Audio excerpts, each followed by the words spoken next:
Good morning, my dear student. How are you today? I hope you all fit and fine at home. Welcome back to science class. Yesterday we learned chapter number 19, natural calamities. Topic is natural calamity, tsunami, earthquake. And today's topic is flood, coping with disaster and first aid. आज हम पढ़ेंगे flood, coping with disaster, then first aid.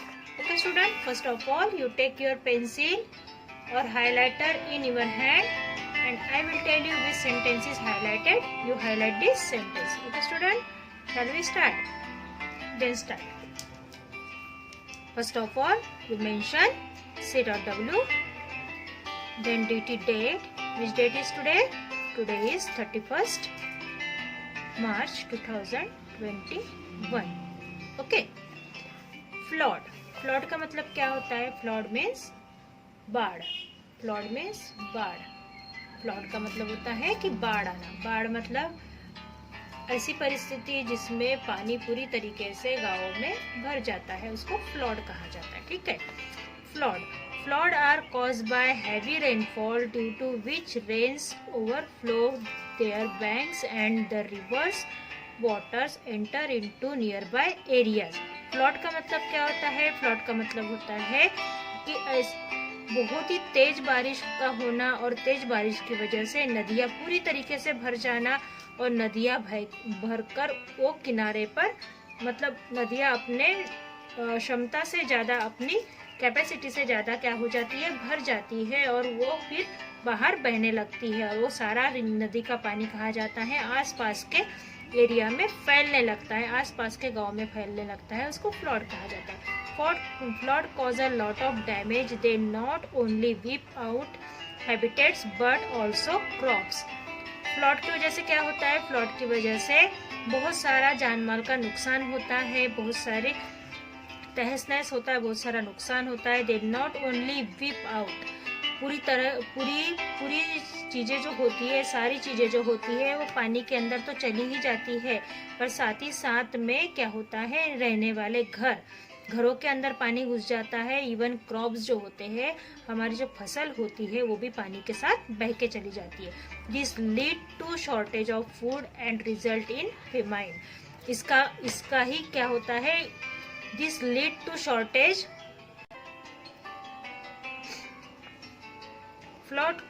This lead to shortage of food. इसकी वजह से क्या होता है? अन्न धान्य की कमी होती है, फसल पानी में बह जाती है, जिसकी वजह से फूड कम होने लगता है. मतलब जो हमें खाने के लिए ग्रेन्स मिलते हैं, फूड ग्रेन्स होते हैं, वो कम हो जाता है. And result in famine. Famine मतलब सूखा गिरने लगता है या फिर दुष्काल हो जाता है. मराठी में इसको दुष्काल कहते हैं और हिंदी में उसको सूखा गिरना कहते हैं. ठीक है. सूखा गिरना मतलब उन सारी चीज़ों की कमी. तो इसको कौन सा सूखा बोलेंगे? गीला सूखा. मतलब जो बारिश की वजह से, बाढ़ की वजह से जो तबाही हुई है, उसके वजह से जो सूखा गिरा है वो. Food. Flood destroy houses and other valuable properties. Flood क्या करते हैं? फ्लड की वजह से जो घर होते हैं और जो महत्वपूर्ण हमारी प्रॉपर्टी होती है, हमारे जायदाद होती है, हमारे जो चीज़ें होती है, वो बहकर चली जाती है, सारा तहस नहस हो जाता है, उसका नुकसान हो जाता है. They cause great damage to crop. और फ्लड की वजह से, बाढ़ की वजह से क्या होता है? खेतों की जो फसल होती है या जो खेती होती है, वो पूरी तरीके से उजड़ जाती है. दे wash away the top fertile soil making the land infertile. जो बाढ़ का पानी होता है, बाढ़ की पानी की वजह से क्या होता है? जो ज़मीन के ऊपर का जो उपजाऊपन होता है, ज़मीन का जो उपजाऊपन होता है, जिसकी वजह से फसल अच्छी आती है, जिस मिट्टी की वजह से फसल अच्छी आ जाती है. जो बेड रॉक, मैंने आपको कहा था कि 4 टाइप के होते हैं, जो मिट्टी के अंदर तक होते हैं. ऊपर की जो मिट्टी होती है, जो फसल के लिए बहुत ही अच्छी होती है, वो सारी इस बाढ़ के पानी के साथ बहकर चली जाती है, जिसकी वजह से लैंड इनफर्टाइल हो जाता है. मतलब उजड़ जाता है या फिर रूखी हो जाती है वो मिट्टी, जिसमें पेड़ पौधे उग नहीं सकते हैं, या पेड़ पौधों के लायक जो मिट्टी की ज़रूरत होती है वो इनमें नहीं होती है. Flood water get mix with waste water which lead to spread of epidemics. जो फ्लड वाटर होता है, मतलब जो बाढ़ का पानी होता है, वो गंदे पानी के साथ मिक्स हो जाता है। मतलब बाढ़ का बहता हुआ पानी नदी में, नालों में और इवन नालियों में भी जाता है, जिसमें हम ड्रेन का पानी छोड़ते हैं। मतलब जो हम टॉयलेट बाथरूम का पानी छोड़ते हैं, वो पानी भी इसमें मिक्स हो जाता है, जिसकी वजह से क्या हो सकते हैं, lead to spread of epidemics. मतलब साथी का फैलाव होता है, रोगों का फैलाव होता है। जैसे कि कोरोना पेंडेमिक है, उसी तरीके से फ्लू है, मलेरिया है, वायरस है, कॉलरा है, इस तरीके की बीमारियां जो होती है उनको साथी के रोग कहा जाता है। वो साथी के रोग फैलना स्टार्ट हो जाते हैं। As flood destroy crops, famines can occur after a flood. Flood की वजह से क्या हो जाता है, खेत उजड़ जाते हैं, सूखा गिरता है। और ये कब होता है, जब फ्लड आकर चला जाता है, जब बाढ़ आकर चली जाती है। अ फ्लड में also result in land slide in hilly area. जब बाढ़ आती है तो ये भी हो सकता है कि जो पहाड़ी वाला इलाका हो तो वहाँ पे लैंडस्लाइड, मतलब ज़मीन का खसकना या फिर ज़मीन खसकने का भी बहुत जगह पर देखा गया है। जैसे कि आपने केदारनाथ में देखा है कि वहाँ पर जब बाढ़ आई थी तो वहाँ की लैंडस्लाइड हुई थी। मतलब ज़मीन का कुछ हिस्सा, मिट्टी का हिस्सा ढह गया था बारिश की पानी की वजह से। पानी ज़्यादा हो जाता है जिसकी वजह से ज़मीन ढीली हो जाती है। ज़मीन का जो ये होता है वो ढीला हो जाता है और वो खिसकने लगता है, एक एक लैंड का हिस्सा खिसकने लगता है। तो उसी तरीके से लैंडस्लाइड इन हिली एरिया, तो ऊंची पहाड़ी वाले इलाकों में ज़्यादातर शक्यताएं होती है, ज़्यादातर पॉसिबिलिटीज होती है कि क्या हो, ज़मीन खिसक जाए। तो फ्लड में हमने क्या पढ़ा, फ्लड एक ऐसी चीज़ है जहाँ पर भारी बरसात होती है और भारी बरसात की वजह से नदियाँ अपने उफान पर रहती है, नदियाँ भर भर कर बहने लगती है। और उन नदियों के बहने की वजह से नदी का जो पानी होता है वो नदी के बाहर बहने लगता है और वहाँ के आसपास के एरिया को अपने पानी के अंदर डुबोता हुआ चला जाता है। फ्लड का मतलब ये भी होता है कि वहाँ पर बहुत सारा नुकसान होता है, जान का, माल का, घरों का, खेतों का और फसल का भी। और फसल का नुकसान होने की वजह से क्या होता है कि खाने की कमी होती है, खाने की किल्लत पैदा होती है और जिसके वजह से सूखा गिरता है। फ्लड की वजह से घर और प्रॉपर्टी का भी नुकसान होता है। फ्लड की वजह से खेतों का नुकसान होता है, फसल का नुकसान होता है। फ्लड की वजह से, बाढ़ की वजह से जो ज़मीन का उपजाऊपन होता है वो कम हो जाता है और वहाँ पर फसल अच्छी मात्रा में नहीं आ सकती है। और बाढ़ की वजह से क्या होता है, बाढ़ का पानी नदी में, नालों में और नालियों में जाता है और जिसके वजह से कई प्रकार की बीमारियां फैल सकती है ना। तो जो बाढ़ होती है तो बाढ़ की वजह से खेत का नुकसान होता है, सूखा गिरता है। ये सब कब होता है, बाढ़ के आ जाने के बाद। A flood may also result in landslide in hilly area। जो पहाड़ी वाला इलाका होता है वहाँ पर ज़मीन खसकने की भी बहुत सारी घटनाएं हो चुकी है। अब पढ़ेंगे कॉपिंग with disaster. कॉपिंग with disaster, कॉपिंग with disaster का मतलब होता है आपदाओं का सामना किस तरीके से किया जाता है। जो भी नैसर्गिक आपत्ति आती है, जो भी नैसर्गिक आपदा आती है, उससे मुकाबला किस तरीके से किया जाता है, वो इस पैसेज में हम पढ़ने वाले हैं। Disaster catch people unaware. Disaster क्यों होता है, क्योंकि लोग अवेयर नहीं रहते हैं, मतलब लोग सावधान नहीं रहते हैं, जिसकी वजह से डिजास्टर होते हैं। फॉर एग्जाम्पल कि जैसे लोगों को पूर्व सूचना दी जाती है कि बाढ़ आने वाली है तो वो इलाका खाली कर दिया जाए, या फिर यहाँ पर तूफान आने की संभावना है तो ये इलाका खाली किया जाए। ये फोरकास्ट हमें पहले ही बताता है। तो हम क्या करते हैं, disaster catch people unaware. Disaster क्या करता है, पीपल के अनअवेयर की वजह से लोगों को कैच कर लेता है। When we face any disaster, we should stay calm। अगर हम किसी भी प्रकार की आपदाओं का सामना करते हैं, when we face any disaster, अगर हम किसी भी प्रकार की आपदा का सामना करते हैं, जैसे कि भूकंप आया हो या फिर वहाँ पर बाढ़ आई हो या फिर वहाँ पे सुनामी आया हो, ऐसे किसी भी प्रकार की आपदाओं का अगर हम सामना करते हैं, we should stay calm। तो हम उसके ऊपर क्लेम कर सकते हैं, मतलब हम सरकार से उसके लिए गुहार कर सकते हैं कि हमारा इतना इतना नुकसान हुआ है, तो हमें कुछ तो भी भरपाई मिलनी चाहिए। वी शुड नॉट पैनिक, हमें घबराना नहीं है, हमें घबराना नहीं है। We should not panic. We should have phone numbers of important service like ambulance, police station, hospital and fire brigade। हमें क्या करना है? We should have phone number of important services. हमें हमेशा हमारे पास ऐसे फ़ोन नंबर्स की लिस्ट होनी चाहिए, या हमारे पास ऐसे फ़ोन नंबर होने चाहिए जैसे कि एम्बुलेंस का नंबर क्या होता है, पुलिस स्टेशन का नंबर क्या है, हॉस्पिटल कौन से नंबर से हॉस्पिटल का नंबर आता है, और फायर ब्रिगेड का नंबर क्या है। ये 4 मेन नंबर हमारे पास हमेशा होने चाहिए। हमें मुँह ज़बानी, हम अगर डायरी में लिखेंगे वहाँ पर बाढ़ आई, हमारा सामान बह गया, तो डायरी कहाँ से ढूंढोगे? इसीलिए हमें क्या करना है? इन सारे फ़ोन नंबर्स को क्या रखना है? याद रखना है। एम्बुलेंस 108, पुलिस स्टेशन 100, हॉस्पिटल का जो भी नंबर आता है वो, हमारे नियर बाय हॉस्पिटल में जो भी नंबर्स देते हैं हमको वो, और फिर फायर ब्रिगेड का नंबर हमें याद होना चाहिए।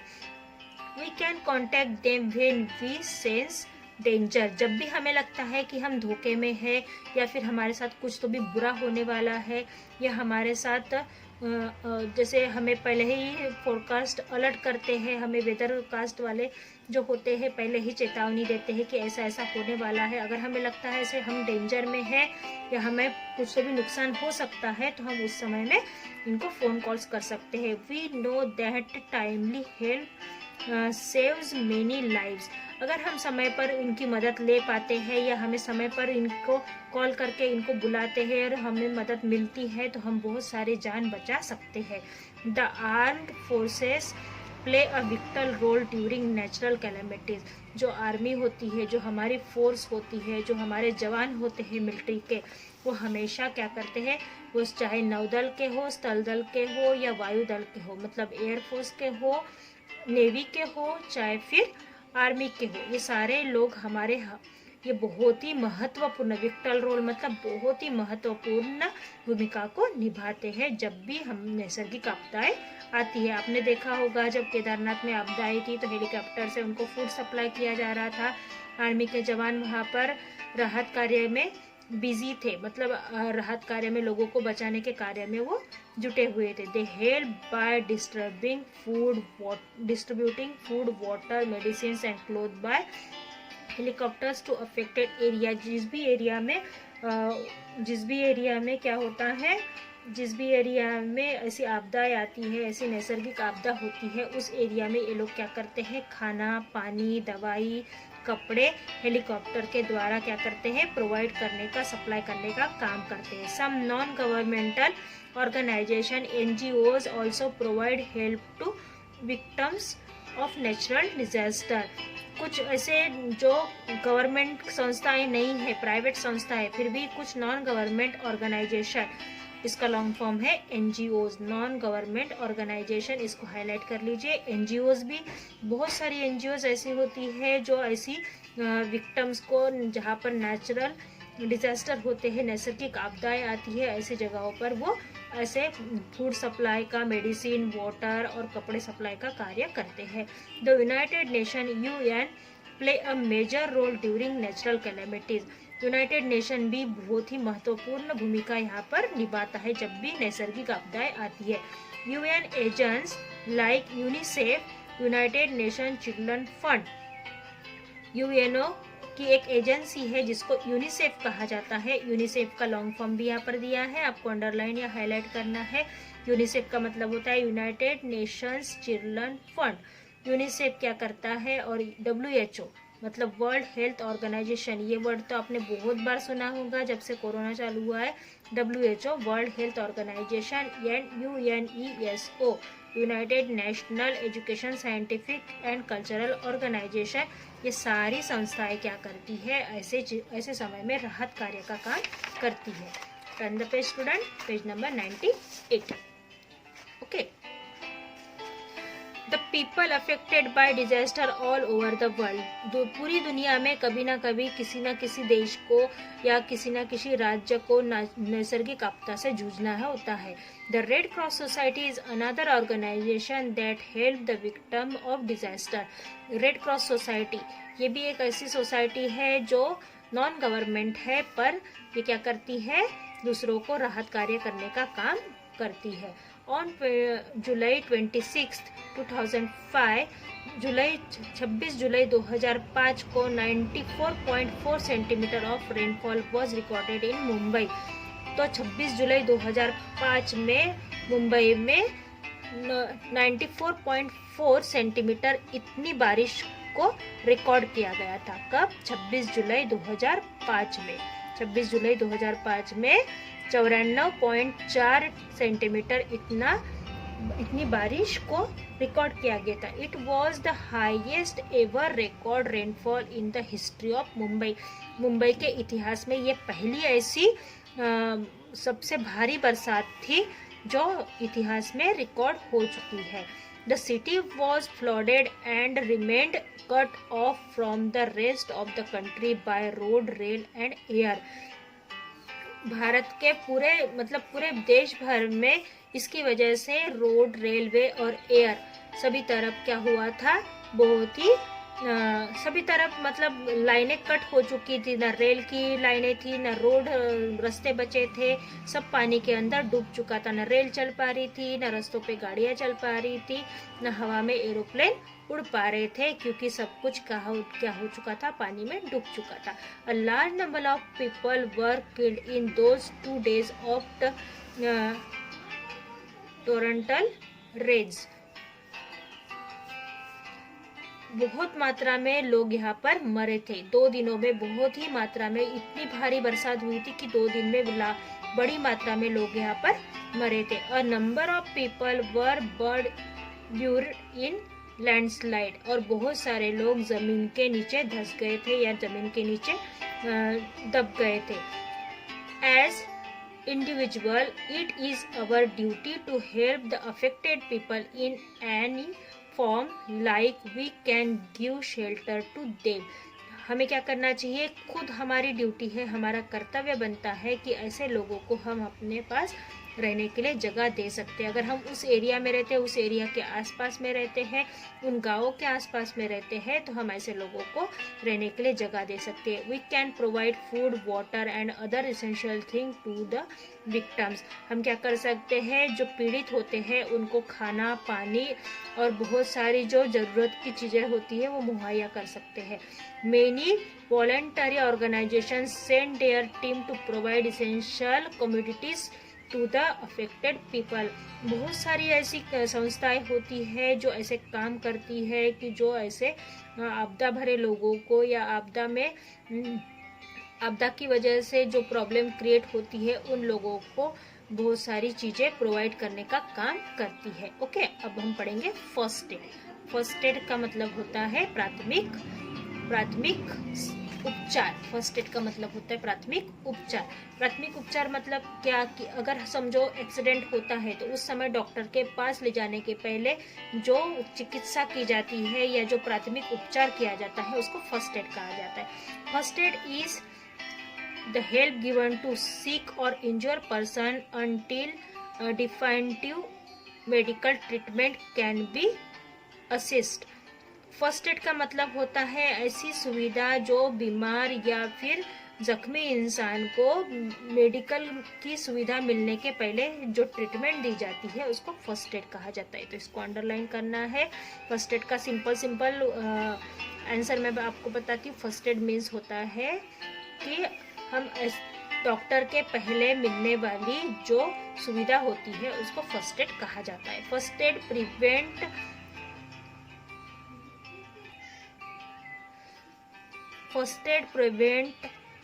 वर्सिंग ऑफ मेडिकल कंडीशन। मतलब फर्स्ट एड का मतलब होता है कि फर्स्ट एड की वजह से क्या होता है, मेडिकल की सुविधा मिलने के पहले हम जो प्राथमिक उपचार करते हैं उसे फर्स्ट एड कहा जाता है। It also involve trying to start the recovery process from illness और इंजुरी। इंजुरी या इलनेस, बीमार हो चाहे जख्मी हो, तो उसको हम क्या करते हैं, प्राथमिक उपचार देने की कोशिश करते हैं। We should always keep a first aid box handy. हमारे पास हमेशा फर्स्ट एड बॉक्स होना चाहिए। मतलब हमारे पास फर्स्ट एड बॉक्स जो होता है, हमारे पास प्राथमिक उपचार के लिए एक चिकित्सक पेटी हमारे पास होनी चाहिए। और first aid box should contain the following things. उसमें कौन कौन सी चीजें होनी चाहिए? The first aid box should contain the following things. नीचे दी हुई चीजें हमारे फर्स्ट एड बॉक्स में हमेशा होना चाहिए। अडेसिव बैंडेज, अडेसिव बैंडेज मतलब चिपकने वाली पट्टी, चिपकने वाली बैंडेज होनी चाहिए। स्टेरलाइज गज, स्टेरलाइज गज मतलब जो जालीदार पट्टी होती है उसको स्टेरलाइज गज कहा जाता है। कॉटन मतलब कपास होना चाहिए। एंटीसेप्टिक लिक्विड, कोई भी एंटीसेप्टिक लिक्विड जैसे कि डेटॉल है, सेवलॉन है, या फिर टिंचर आयोडीन है, या फिर हम क्या बोलते हैं उसको, स्पिरिट है, वो सारी चीज़ें हो सकती है। अ पेयर ऑफ सीजर, एक कैंची होनी चाहिए। एंटीसेप्टिक क्रीम, एक मलम होना चाहिए। Let us find out how we can give first aid. अब हम पढ़ेंगे कि फर्स्ट एड किस तरीके से किया जाता है। तो स्टूडेंट आपको इसको बॉक्स करना है, क्योंकि ये आपको पता होना चाहिए कि हमारे फर्स्ट एड बॉक्स में कौन कौन सी चीजें होनी चाहिए। Okay student, see you soon, bye bye, have a nice day.